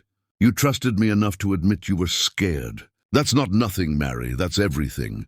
Over the following months, their relationship developed with the kind of organic growth that comes when two people stop performing roles and start building something real. Kevin introduced her to his mother, a formidable woman who'd cleaned houses to put him through college, and who assessed Mary with the sharp eyes of someone who'd learned to see through pretense. My son says you're brilliant, Kevin's mother said during their first dinner together, her voice carrying the faint musicality of southern roots. But I don't care about brilliant. I care about kind. Are you kind? Mary had considered the question seriously because Kevin's mother deserved honesty more than performance. I'm trying to be. I wasn't always. The woman I was during my first marriage, she was kind to the point of erasure. Let her husband take credit for her work because she thought supporting him mattered more than claiming credit for herself. The woman I am now is learning to be kind without being invisible. It's harder than it sounds. Kevin's mother had nodded, satisfied. Good. Kindness that erases you isn't kindness, it's cowardice. My son needs a woman who knows her worth. Sounds like you're learning yours. The approval had meant more to Mary than it should have. Validation from a woman who'd raised a son to be genuinely decent in a world that often rewarded the opposite. Kevin's mother became an unexpected ally, someone who understood the work required to build yourself up after the world tried to keep you small. But despite the progress, despite Kevin's consistency and her growing trust, Mary still found herself pulling back at unexpected moments, testing him in ways she hated herself for but couldn't seem to stop. When Bruce's bankruptcy finalization was reported in business journals, complete with details about his total financial collapse, Mary waited for Kevin to say something about it, to make a comment about Bruce getting what he deserved, or to express satisfaction at her ex-husband's ruin. Kevin said nothing. Just squeezed her hand when she mentioned seeing the article, a gesture that acknowledged the news without demanding she process it in any particular way. Don't you want to say, I told you so? Mary asked, frustrated by his refusal to engage with her damaged ex-husband's ongoing destruction. Bruce is completely ruined. Everything he built is gone. Don't you feel vindicated watching him suffer? Why would I? Kevin looked genuinely confused. Bruce Finch isn't my story. He's barely even part of yours anymore, except as the cautionary tale that taught you what not to accept. Feeling vindicated about his suffering would mean I'm still giving him power in our relationship, still treating him like he matters. He doesn't matter, Mary. You matter. This matters. He gestured between them. Everything else is just noise from a life you don't live anymore. His perspective should have been comforting. Instead, it infuriated her because she wasn't ready to let Bruce be irrelevant, wasn't ready to stop using him as the measuring stick for all men's potential for betrayal. You don't understand, she snapped, pulling her hand away. You weren't the one who got stolen from, who spent years building something only to watch it get taken by someone who promised partnership. You don't get to decide when I'm done being angry about it. Kevin absorbed her anger without reflecting it back, without getting defensive or making her fear a weapon against her. You're right. I don't get to decide that. But Mary, I'm not asking you to stop being angry. I'm asking you to stop making your anger the foundation of everything else in your life, including us. Bruce hurt you. That's true and valid and worth your rage. But if you build our entire relationship on the foundation of his betrayal, If every good thing I do gets measured against every bad thing he did, then he's still controlling your life, just from a different position. The accuracy of his assessment hit her like cold water, shocking and clarifying. She'd spent months rebuilding her empire, destroying Bruce's reputation, creating public consequences for his theft. But privately, she'd been letting him occupy space in her head rent-free, using his betrayal as the lens through which she viewed every new relationship, every moment of vulnerability, every possibility of happiness. "I don't know how to stop," she admitted. The confession quieter than her anger had been. "Every time I start feeling secure with you, my brain reminds me that I felt secure with him too.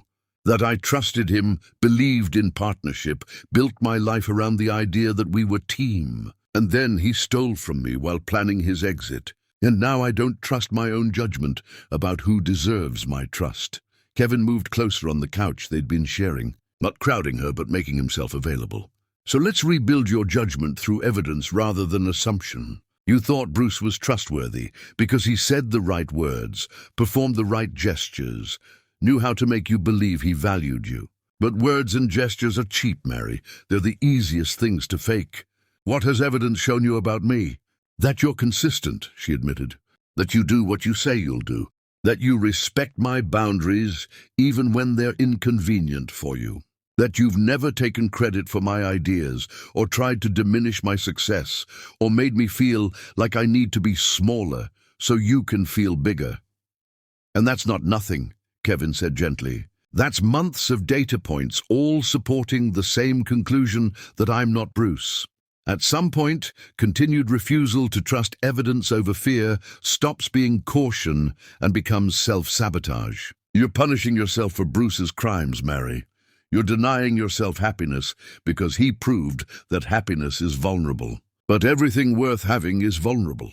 Your business is vulnerable to market shifts. Your health is vulnerable to illness. Your life is vulnerable to 1,000 random accidents. And yet, you still run your company, still take care of yourself, still build a future despite knowing nothing is guaranteed. Why is love the only vulnerability you're not willing to risk? Because love was what had destroyed her most completely, Mary wanted to say. Because building an empire from ruins was easier than rebuilding trust after betrayal. Because the wound Bruce had left wasn't just about theft, but about the realization that she'd spent years loving someone who'd never actually existed, except as a performance, designed to extract value from her. But before she could articulate any of that, Kevin spoke again, his voice carrying a resignation that scared her more than anger would have. "I love you, Mary. I've loved you for months now, and I'll keep loving you even if you never fully trust it. But I can't compete with a ghost forever. At some point, you're going to have to decide whether you want to keep punishing yourself for Bruce's crimes, or whether you're ready to risk being happy with someone who's actually earned that trust. I'm not giving you an ultimatum. I'm just being honest that watching you sabotage something good because you're terrified of it being taken away eventually is breaking my heart. Not for me, but for you. Because you deserve better than spending the rest of your life afraid." He'd stood then, preparing to leave, not in anger, but in the specific weariness of someone who'd fought as hard as they could and recognized that the battle needed to be finished by someone else. Mary watched him gather his jacket, his keys, the small items he'd accumulated in her space over months of slow integration, and felt panic rise in her throat. "Don't go," she said, the words escaping before pride could stop them. Kevin paused, turned back to look at her. "I'm not leaving for good. I'm just giving you space to figure out what you actually want. Because right now it feels like you want this, but you're too scared to actually have it. And I can't fix that for you, Mary. Only you can decide if I'm worth the risk." He'd left her sitting on the couch in her glass penthouse, the city glittering below like promises made and broken and made again, and Mary understood that she'd reached the moment where theoretical healing had to become actual choice. Kevin had been patient beyond reason, had given her every piece of evidence that he was trustworthy, had loved her through her walls and her tests and her systematic attempts to find proof that he was secretly Bruce, wearing a better disguise. But at some point, as he'd said, continued refusal to trust evidence became self-sabotage. At some point, protecting yourself from potential pain meant guaranteeing actual pain by pushing away everyone who tried to get close. Mary sat in the silence Kevin had left behind, her penthouse suddenly feeling less like a fortress and more like a cage she'd built from her own fear, and understood that the choice before her was simple, even if the execution was terrifying. She could stay safe and alone, protected from betrayal but also isolated from love. Or she could risk trusting that not every man was Bruce Finch, that some people actually meant what they said, that vulnerability wasn't weakness, but the prerequisite for every kind of genuine connection. The choice should have been obvious. The fact that it felt impossible told her exactly how much damage Bruce had done, how thoroughly he'd convinced her that trust was foolishness and caution was wisdom. But Kevin wasn't asking for blind trust. He was asking her to trust the evidence she'd gathered over months of watching him be exactly who he claimed to be. He was asking her to believe in data rather than fear, and if there was one thing Mary Godwin understood, it was how to analyze data and draw accurate conclusions regardless of what emotion wanted her to believe. The data supported Kevin. The evidence was overwhelming. The only thing standing between her and happiness was her own refusal to accept that the past didn't have to determine the future. Mary picked up her phone, stared at Kevin's name for a long moment, then typed a message that felt like jumping off a cliff while hoping someone had set up a safety net she couldn't see. "I don't want to be afraid anymore. Come back, please." The response came within seconds. "On my way." And sitting in her penthouse waiting for him to return, Mary understood that courage wasn't the absence of fear, but the decision to move forward despite it. That healing wasn't about magically becoming undamaged, but about choosing to build something new from the wreckage of what was destroyed. She'd rebuilt her empire from ruins. Maybe she could rebuild her capacity for trust the same way, one small, terrifying decision at a time. Chapter 9. The Breaking Point. The crisis arrived not from Kevin's behavior, but from the news that Bruce Finch and Angela Clark had reconciled. Photographs spreading across social media showing them together at some charity gala. Bruce's hand on her shoulder with casual possession, Angela's expression suggesting forgiveness or perhaps just strategic realignment now that her father's anger had cooled. The caption mentioned that they were working through difficulties for the sake of their son, which was public relations speak for both too damaged by scandal to do better than each other. Bruce looked older in the photographs, worn in a way that suggested consequences had aged him faster than time. But he was smiling the same confident smile Mary remembered. Mary stared at the images on her phone while sitting in a coffee shop meeting with potential clients. Her professional smile frozen in place while her insides crystallized into something cold and sharp. She destroyed Bruce's company, taken everything he'd built, exposed his fraud to the entire industry. And yet here he was, rehabilitated enough for charity galas, forgiven enough by Angela's family to stand beside her in public, apparently building some version of a future, despite having stolen from everyone who'd trusted him. The unfairness of it consumed her. She'd done everything right after discovering his betrayal, and yet he got to rebuild, got to play happy family with the woman he'd cheated with, got to smile for cameras like a man who'd merely experienced a setback rather than earned his destruction.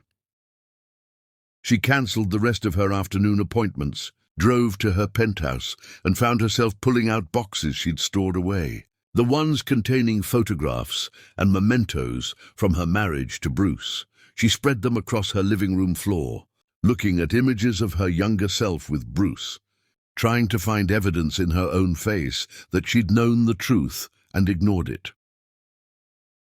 Kevin arrived to find her surrounded by the archaeology of her failed marriage. Documents and photographs arranged in patterns that made sense only to someone trying to reverse engineer her own naivety. Mary. His voice was gentle, concerned. What's going on? He wins. Her voice was flat, empty. Bruce destroys everything, steals from everyone, ruins lives and reputations, and he still gets to win. He gets Angela back, gets to play father to his son, gets to attend charity galas like he's a respectable member of society instead of a thief who should be shunned. Where's the justice in that? Kevin surveyed the scattered remains of her marriage, then carefully navigated through them to sit beside her on the floor. The justice is that you're free of him, that you have your company and your reputation and a future that doesn't include being stolen from. Bruce getting Angela back isn't winning, Mary. It's two people who deserve each other settling for what they can get. You don't understand. Mary grabbed a photograph, thrust it at him. Look at me in this picture. Look how happy I am. I was building an empire for him, sacrificing recognition so he could feel successful, believing that partnership meant making myself smaller. And he was already stealing from me, already planning to leave me. How am I supposed to trust my own judgment about anything when I was so completely wrong? You weren't wrong about everything, Kevin countered, his voice steady. You were wrong about Bruce. One man, Mary. But that doesn't mean your judgment is permanently flawed, that everyone is secretly calculating how to use you. How do you know? She turned on him, weeks of accumulated fear crystallizing into accusation. How do you know you're not just better at hiding it than he was? That this patience, this respect isn't just a longer game? That eventually you won't reveal you've been waiting for the right moment to take what you want? Kevin looked at her for a long moment, his expression sad but not surprised. Is that what you really think? After everything, you genuinely believe I'm secretly Bruce wearing a better disguise? I don't know what I think anymore. Mary's voice broke. I thought I knew Bruce, thought I understood him, trusted him, built my life around the belief that we were partners. And I was wrong about all of it. So how can I trust anything I think I know about you? You can't be sure, Kevin said quietly. That's the nature of trust, Mary. It requires faith in the absence of certainty. But you can look at evidence, at patterns. Bruce told you he valued you while stealing your work. I've spent months showing you through consistent behavior that I respect your intelligence, your success, your boundaries. Those aren't subtle differences. But what if I'm wrong again? The question came out small, vulnerable. What if I trust you and you destroy me the way he did? I barely survived Bruce's betrayal. I don't think I could survive another one. Loving you makes me vulnerable in ways that building an empire never did. It is terrifying, Kevin agreed. Love is the most dangerous thing we do because it requires vulnerability without guarantee. But Mary, refusing to love anyone because they might hurt you isn't safety. It's just a slower form of destruction. You're not protecting yourself. You're imprisoning yourself in fear that Bruce created. So what am I supposed to do? Mary demanded, tears finally breaking through the anger. Just decide to trust you despite every lesson Bruce taught me? Kevin stood then, walked to the windows overlooking Manhattan. I'm going to tell you something that might make you angrier, but you need to hear it.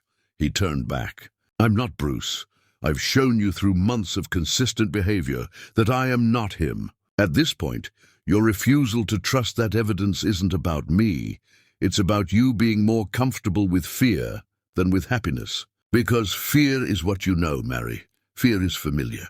But happiness requires faith in good outcomes. And Bruce destroyed your ability to believe good outcomes are possible.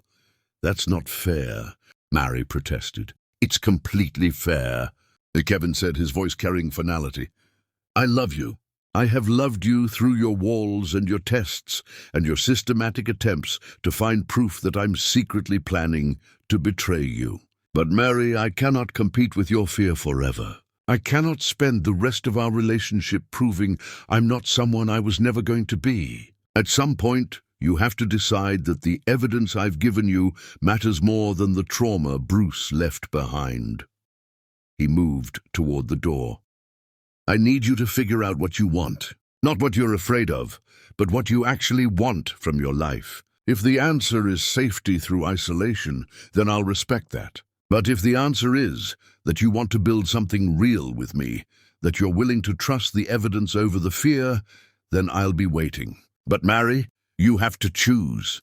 He left without waiting for her response. And Mary was alone in her penthouse, surrounded by the remains of her first marriage, facing the possible end of her second chance at love. Mary looked at the photographs scattered around her, at the young woman who'd believed partnership meant erasure, who'd built empires in shadows because asking for recognition felt too dangerous. That woman was dead. The woman who'd emerged from those ashes had reclaimed her empire, destroyed the man who'd stolen from her. But that woman was still imprisoned by Bruce's betrayal, still measuring every potential relationship against the worst thing that had ever happened to her, still letting one bad man determine the shape of her entire future. Kevin was right. She was more comfortable with fear than happiness, because fear required nothing from her except vigilance, while happiness required the terrifying vulnerability of believing good things could last. But sitting alone in her glass fortress, Mary understood something she'd been avoiding. Fear had never actually protected her. Fear hadn't stopped Bruce from stealing. Fear hadn't prevented his betrayal. Fear had simply made her smaller, quieter. And now fear was about to cost her the one person who'd loved her without asking her to diminish herself for his comfort. Mary grabbed her phone, her hands shaking as she typed, "I don't want to be afraid anymore. I want to build something real with you. I'm ready to trust the evidence. Please come back." The response came within seconds. "Already on my way back. Never actually left the building. Was waiting in the lobby hoping you'd choose me over your fear." And in that moment, Mary understood that healing wasn't about magically becoming undamaged, but about choosing to build something new, despite the damage. That trust wasn't blind faith, but a calculated risk based on evidence. That love required vulnerability, but vulnerability shared with the right person became strength rather than weakness. Kevin walked back through her door, and Mary stood to meet him, ready finally to stop protecting herself from potential future pain and start building actual present happiness. Chapter 10. The Reclamation. 3 years after the divorce, Mary stood in the conference room of Godwin Cooper International Headquarters, looking out at the city that had witnessed her destruction and rebuilding, and felt something she'd thought Bruce had permanently killed: contentment without caveat, happiness without waiting for the other shoe to drop. Kevin walked up behind her, wrapped his arms around her waist, and pressed a kiss to her temple. "Ready for the board meeting?" "As ready as I'll ever be." She leaned back into him, into the safety of partnership that actually meant partnership rather than performance. They'd married quietly in London at her parents' home, exchanged vows they'd written themselves about honesty and equality and the daily choice to trust, and built a life that looked nothing like traditional marriage and everything like genuine collaboration. The board meeting was routine, reviewing quarterly reports that showed their combined empire had grown beyond what either of them could have built alone. After, as they gathered documents and prepared to leave, Mary's assistant knocked with an expression that suggested complication. "There's someone here to see you," she said carefully. "Bruce Finch. He's requesting a few minutes of your time." Mary felt Kevin tense beside her, felt her own body prepare for confrontation. But looking at her assistant's face, she saw not threat, but something closer to pity. "He looks rough, Miss Godwin. I don't think he's here to cause problems." "I'll be there," Kevin said immediately, but Mary shook her head. "I need to do this alone." She squeezed his hand. "Wait for me?" "Always."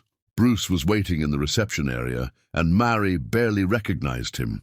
The confident swagger was gone, replaced by the hunched shoulders of someone who'd learned that consequences were permanent. He wore a suit that had seen better days, his face lined with the specific exhaustion that came from losing everything you'd convinced yourself defined you. "Mary." He stood when she entered, hands awkward at his sides. "Thank you for seeing me.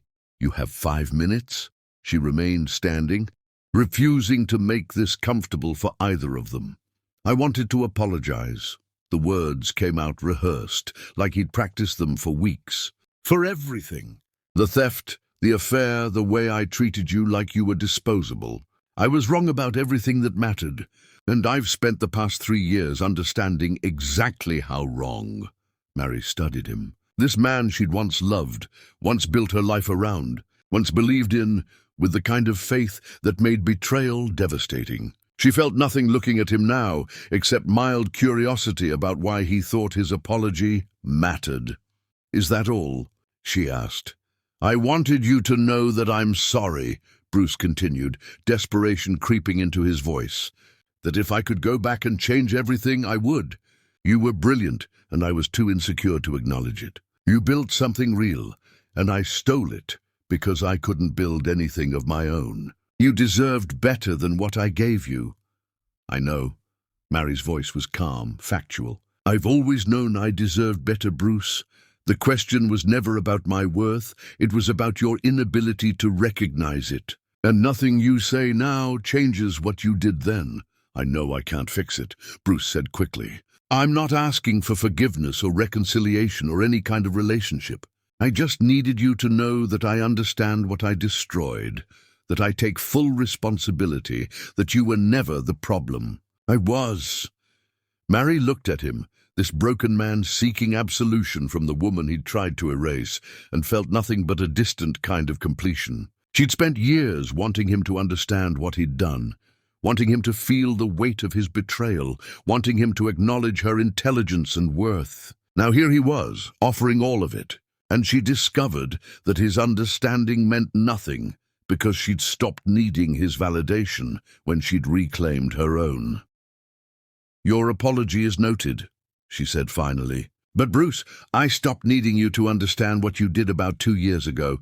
I stopped caring whether you regretted your choices about 18 months ago. And I stopped thinking about you at all about a year ago. You coming here apologizing, taking responsibility, it's all meaningless to me now. Not because I'm angry, but because you're simply not relevant to my life anymore." Bruce's face crumpled, and Mary recognized that he'd been hoping for something from this conversation, some sign that he still mattered enough to her to warrant her anger or her forgiveness. Instead, he was confronted with something worse than hatred, complete indifference. "I see." He straightened, attempting dignity in defeat. "I'm happy for you, then. For what you've built. You deserve all of it." "I know," Mary repeated, because she'd learned that accepting her own worth without requiring external validation was the truest form of power. "Goodbye, Bruce." She walked away from him without looking back, found Kevin waiting in her office as promised, and felt a completeness that had nothing to do with Bruce's apology and everything to do with recognizing that she'd built a life so full of genuine partnership and respect that her ex-husband's presence in it was irrelevant. "How did it go?" Kevin asked. "It didn't," Mary said, moving into his embrace. "He apologized, took responsibility, said all the things I used to want him to say. And I felt nothing. Not anger, not vindication, just complete indifference." Kevin smiled against her hair. "That's the best possible outcome. You've moved so far past him that his apology lands in empty space." The validation came weeks later when Forbes ran their annual list of most powerful business leaders, and Mary's name appeared in the top 50. The article mentioned almost parenthetically that she'd once been married to failed entrepreneur Bruce Finch, relegating him to a footnote in her biography, a cautionary tale about the cost of stealing from someone smarter than you. Her parents flew in from London to celebrate, her mother pulling her aside during the dinner Kevin had organized. "I'm proud of you," her mother said, eyes bright. "Not for the success, though that's wonderful, but for surviving the betrayal and building something better from the ruins. For learning to trust again, for choosing happiness over safety." "Kevin makes it easy," Mary admitted. "He's nothing like Bruce, nothing like what I thought men were capable of being." "Some men are worth the risk," her mother agreed. "Your father was one of them. Kevin is another. The trick is learning to tell the difference between men who diminish you and men who celebrate you." Later that night, Alone in the penthouse with Kevin, Mary found herself thinking about the woman who'd stood in the rain years ago, watching her husband claim another woman's pregnancy. That woman had believed her worth was tied to being chosen, to sacrificing without voice, to supporting without recognition. "What are you thinking about?" Kevin asked, noticing her distraction.